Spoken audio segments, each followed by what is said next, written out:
Good afternoon.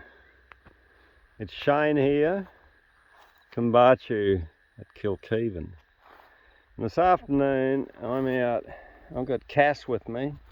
Cass is my working border collie. He tries to teach me how to work cattle. And this is Cass's sidekick, this is Dixie, who also is doing her best to educate me. So this is my pair of dogs, we're out walking. But we're out walking.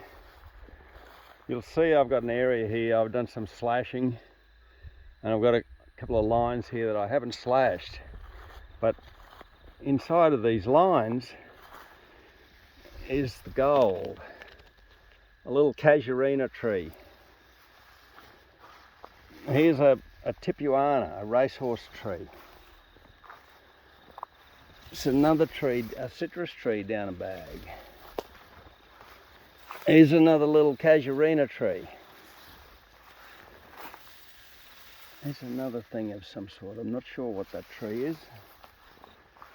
But it's interesting. I want to dedicate this little movie to the local homeschool kids from the round Kilkeven area who came out here one god-awful hot day in the summer and helped me to plant these trees.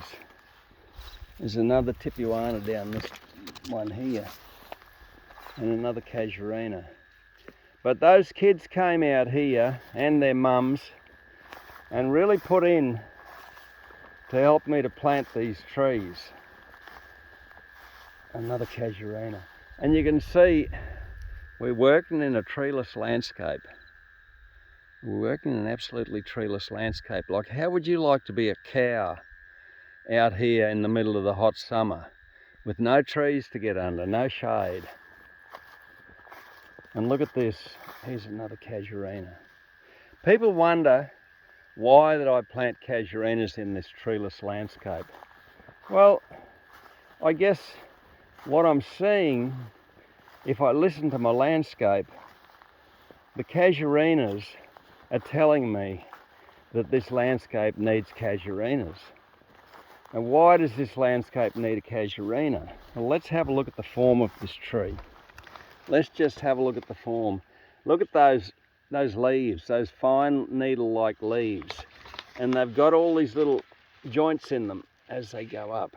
Right? Very distinct little joints in the leaf. But what does this tree do?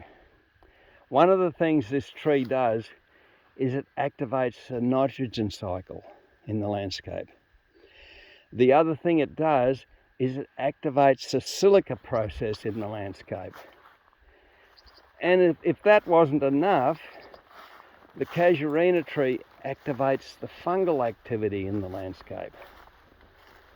So what does this landscape lack? It lacks nitrogen.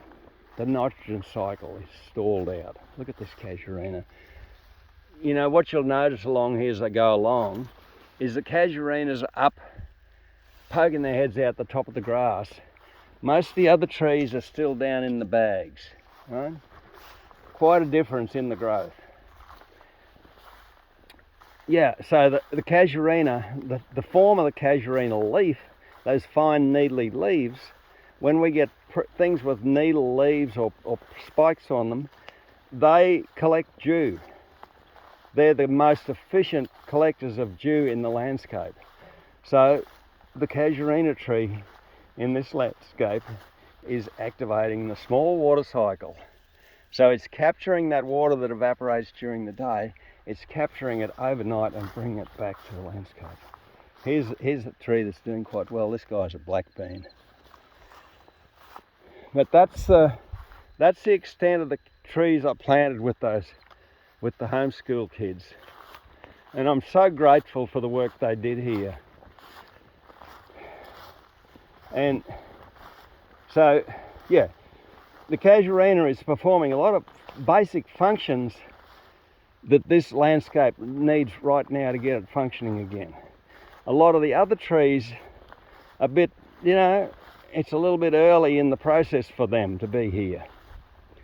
So the casuarina is nitrogen, silica, fungal activity, activating the small water cycle, collecting water on these fine leaves.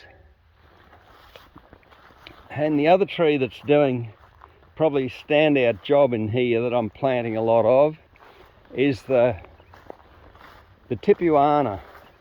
You know, he's a foreigner in this land, but he comes from I think the rainforest in Brazil. But if you look at the leaf on this guy, he's got a leaf that tells me that he's activating the calcium process in this landscape. So we're in here a heavy soil that it's high magnesium, so the magnesium calcium balance is out of whack. So we need to activate the calcium side of it. We don't need to add calcium. Adding calcium is probably one of the fastest ways to waste money, putting calcium on a high magnesium soil. What a high magnesium soil actually needs is sulfur. Sulfur works at the edges and loosens it back up again.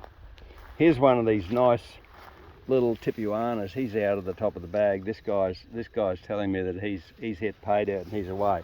These trees, when we planted them, underneath these trees is some of my biodynamic E9 activator, and it's also a small amount of biochar.